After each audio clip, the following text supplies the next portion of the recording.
भस्मासुर मेला वाली उद्धरला रामबाणे, त्याच्या हातून तो जाऊन राख झाला. जीवनात काही व्हा पण भस्मासूर होऊ नका.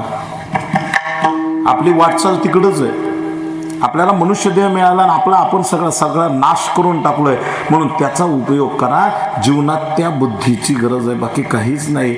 म्हणून उचित आणि अनुचित या फेऱ्यामध्ये पडले ना तर योग्य सार आहे, त्याचं नाव धर्म आहे. आणि पहिला धर्म कोणता? आपण माणसाच्या जन्माला आलो, संतांना पहिला उपदेश केला. माणसाच्या जन्माला आलास ना तर तुझा पहिला धर्म आहे, तुझ्या मुखात नाम असलं पाहिजे आणि तू नामाचं चिंतन केलं पाहिजे. त्याच्याशिवाय तुला समाधान नाही. संतांना सगळंच येत होतं तरी पण ते नामस्मरण का करत होते? याचं कारण मनुष्य जन्माचा पहिला धर्म आहे, त्याचं नाव आहे नामस्मरण. सकळ धर्माचे कारण नामस्मरण हरिकीर्तन, हा दया क्षमा समाधान संतोषन साधी. वा वा वा वा. याच्यापेक्षा तुको माऊली ज्ञानोबा आणखी एक गोड प्रमाण देतात. निज धर्म हा खरा,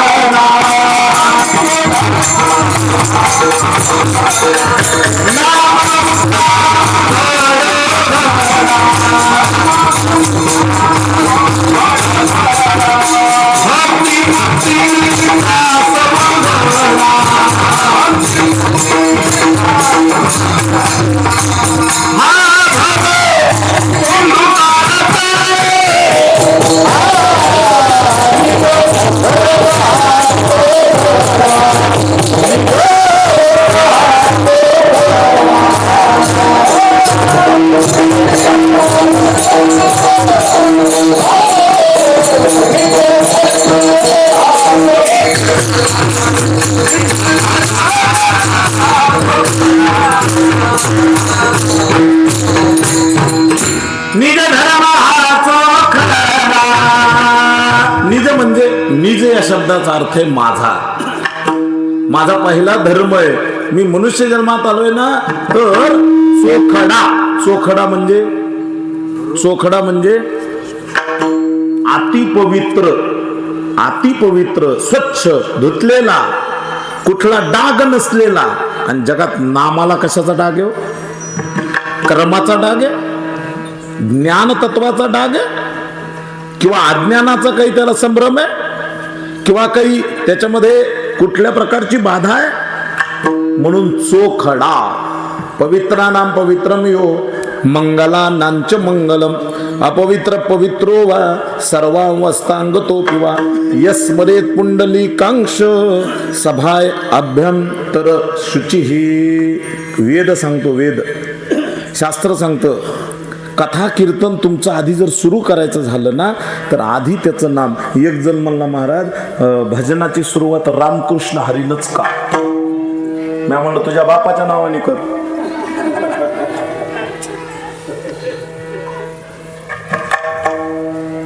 अवघड थोडंच आहे. रामकृष्ण हरीनच का? चाल कोणतीही लावा, त्याला कोणतंही प्रमाण, कोणत्याही प्रकारची चाल लावा, पण सुरुवात रामकृष्ण हरीनच. जय जय राम. आपण ज्यावेळेस जन्माला आलो तेव्हापासून रामकृष्ण हरीनच भजन आहे, त्याचं चिंतन आहे. याचं कारण काय? कारण ते साराचे सार आणि पवित्रात पवित्र आहे, म्हणून सुरुवात रामकृष्ण हरीला आहे. वेदाचा सार आहे. आम्ही ज्यावेळेस पूजेला बसतो त्यावेळेस आम्हाला आधी म्हणावं लागतं, करा सुरुवात हरी ओम. स्वस्ति न इंद्रो वृद्धश्रवा स्वस्ति नाह पूखा हरी ओम का? कारण त्याचं नाव घेतल्याशिवाय वेदशास्त्र प्रमाण श्रुतीचे वचन एक नारायण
वेदशास्त्र प्रमाण श्रुतीचे वचन.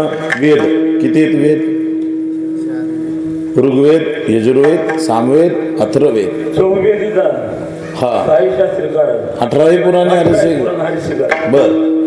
4 वेद, 4 उपवेद, 4 उपवेद आहेत. 4 वेद झाले ऋग्वेद, यजुर्वेद, सामवेद, अथर्ववेद. 4 उपवेद कोणते? एवढा टाइम नाही आपल्याकडे. होय बर, माहीत करून घ्यावं लागेल ना. होय आता खोबळ्यात ते काय काय म्हणते त्याला, काय असतं ते? आखरी आखरी आखरी असतील का ते खोबळ्यात? आखरी कधी? आख आख आख खोबळ्यात आख असते का कशात असते? हे तुम्हाला समजेल का मला समजेल? तुम्हालाच समजेल ना, आपल्याला काय कळणार त्यातलं. आता हे शास्त्र म्हणजे वेद 4, त्यातले उपवेद 4. उपवेद म्हणजे त्यातले अंतर्भाग सांगितले. आयुर्वेद, धनुर्वेद, गांधर्ववेद आणि स्थापत्यवेद 4 उपवेद सांगितले. चला, 4 वेदाचे 4 मत आहेत. 4 वेदाचे 4 मत आहेत आणि त्याच्यापासून तयार झालेले 4 महावाक्य आहेत. नारायण हा शब्द कोणापासून तयार झाला माहिती आहे? ब्रह्मदेवानं जगाला दिलेला भजन आहे, त्याचं नाव नारायण. ज्यावेळेस ब्रह्मदेव उत्पन्न झाले त्यावेळेस आकाशवाणी झाली. ब्रह्मदेवाला सांगितलं ब्रह्मा तप कर. त्यावेळेस ब्रह्मदेव तपाला बसले, पण ब्रह्मदेवाच्या लक्षातच येईना तप करायचं म्हणजे नेमकं कोणाचं नाव घ्यायचं. आता आपल्याला मार्गदर्शन आधीच झालेलं आहे, कोणाचं नाव घ्यायचं, हरी म्हणायचं किंवा ओम म्हणायचं किंवा नारायण म्हणायचं. त्यावेळेस ब्रह्मदेव एकटेच होते, मग त्यांनी कोणाला विचारायचं? कोणाला विचारायचं? ब्रह्मदेवानं कोणाला विचारायचं? कुणीच नाही ना तिथं. एकच पुरुष होता, तो भगवान विष्णू परमात्मा. तोही झोपलेला होता. तोही झोपलेला होता, जागा नाही, मायेच्या अधीन आहे. ऐका, हे थोतान नाही, तो मायेच्या अधीन आहे, तो झोपलेला आहे. मग कुणीच विचारणार नाही. विचारावं तरी कोणाला? बरं तेव्हा गुगल मी नव्हतं, सर्च केलं असतं त्यांनी कोणाचं भजन करावं. मग आता विचारावं कोणाला? झोपलेले ते. मग त्याला आकाशवाणी झाली. मायेनं केलेलं कार्य आहे ते. माया कशी निर्माण करते विश्व, याचं नाव माया. त्या मायेनं सांगितलं तप कर, तप कर. मग ते तप कर म्हणल्याबरोबर त्याने डोकं लावलं. मग तिथे मिळालेलं जे साधन आहे, मन, बुद्धी, चित्त, अहंकार, मग ती बुद्धी चालवली. माणसानं बुद्धी शांत ठेवू नये, बुद्धी शार्प असावी आणि नेहमी चलित असावी, चालू पाहिजे.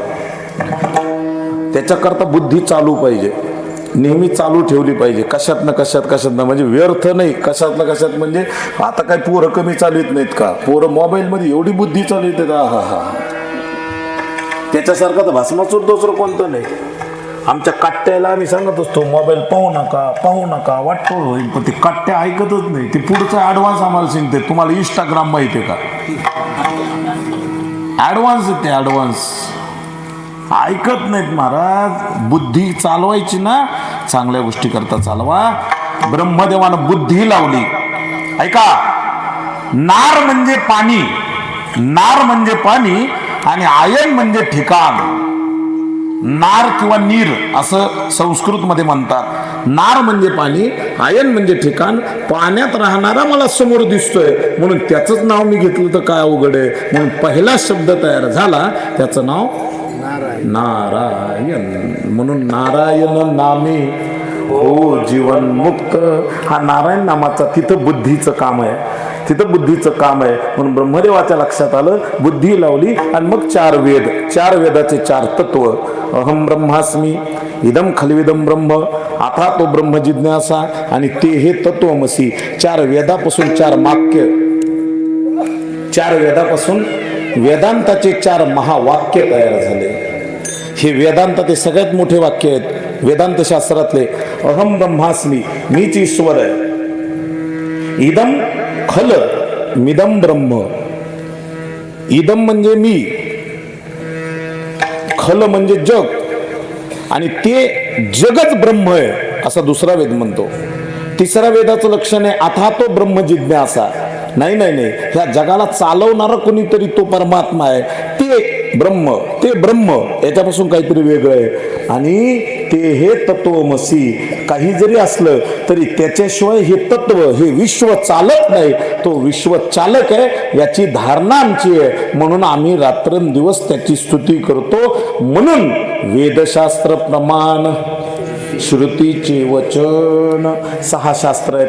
पूर्व मीमांसा, उत्तर मीमांसा, वैशेषिक शास्त्र, न्यायशास्त्र, सांख्यशास्त्र आणि काय योगशास्त्र. पतंजली महाराजांचं योगशास्त्र. हे पतंजली कसे आले पण योगशास्त्र कसे नाही आले. हे 6 शास्त्र आहेत.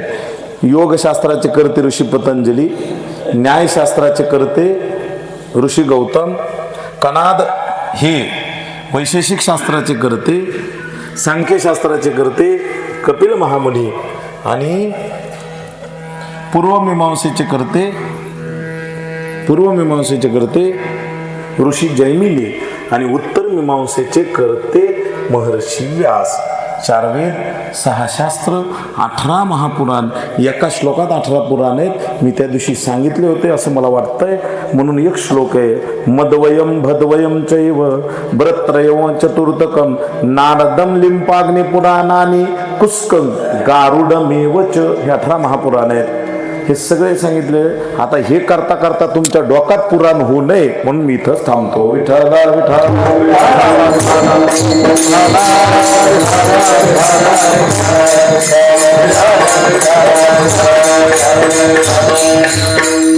चहुवेदान साई शास्त्री कारण 18 पुराणे हरिसी गाती. ह्या सगळ्यांचा विषय भगवान आहे, या सगळ्यांचा विषय परमात्मा आहे. म्हणून यांनी सार निवडलं, आणि सार म्हणजे भगवत चिंतन. हा पहिला धर्म आहे माणसाचा, की आपण भगवंताचं चिंतन करणं हा पहिला धर्म आहे. त्याच्याकरता चित्त शुद्धच ठेवा. चित्ताच्या ठिकाणी दोष कोणता?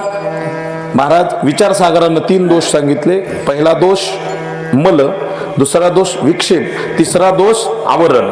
मल म्हणजे पाप, विक्षेप म्हणजे चित्ताची अस्थिर म्हणजे भ्रमित अवस्था, आणि आवरण म्हणजे अज्ञान. ह्या तिन्ही दोषामुळं सगळ्यात माणसाचं चित्त अस्थिर आहे. हे शुद्ध करायचं असेल तर त्या चित्तामध्ये भगवान परमात्मा बसवा.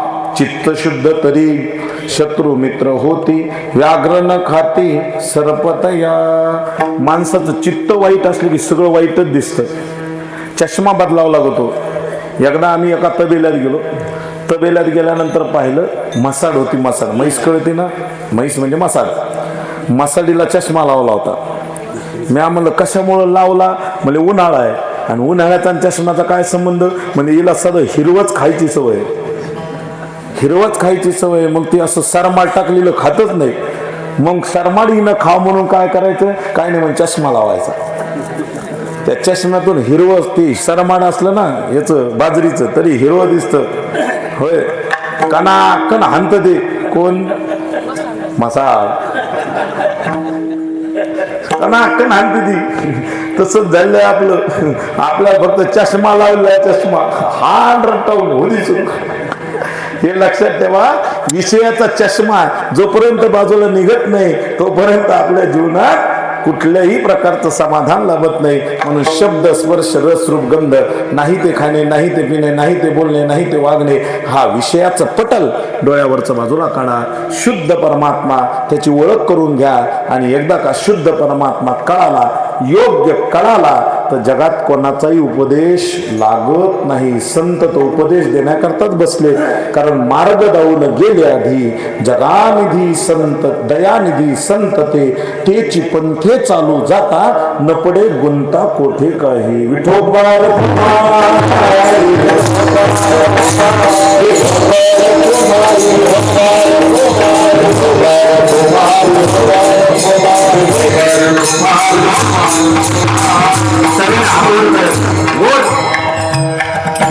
भजन करायचं. शिरोभाऊ सगळे तिकडचे असं मोबाईल थोडं बाजूला, पायातले वाहनं खाली, चप्पल फेका बाहेर खाली, पायातली असं. हा समोर दिसायची ना ती. ओके हे असं कुठलं इकडचे काय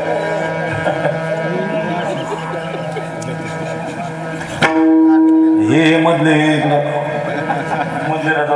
मंदिराजवळ बसलेले ते त्या बॉक्सच्या सरळचे असं होते जरा जोरात.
Oh,